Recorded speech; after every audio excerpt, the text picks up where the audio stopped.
the product, you have to go it in a dabbling motion. Can I get the brush? Look up. So it has to be like this.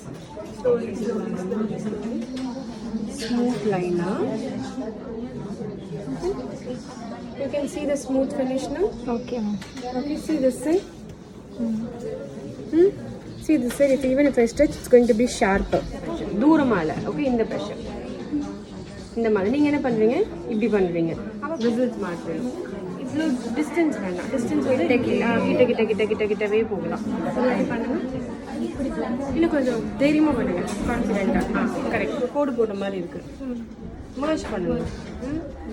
And இது பாருங்க தொட்டா வருது கையில் position தெரியவே கூடாது. இதுதான் வந்து நம்ம கிளியர் பண்ணணும் இந்த பொசிஷனை. இப்படியே நம்ம வந்து செட் பண்ணிட்டோம்னா என்ன நடக்கும்? அப்படியே அந்த லைன்ஸ்குள்ள அப்படியே தெரியும். உங்களுக்கே ஆன்சர் தெரியுதுல்ல. அப்போ நீங்கள் தான் கரெக்ட் பண்ணணும். இப்படி பண்ணக்கூடாது. இந்த ப்ரெஷர் முடிச்சு இப்படி எடுத்து நான் டார்க் ஷேட் எடுத்துருக்கேன்.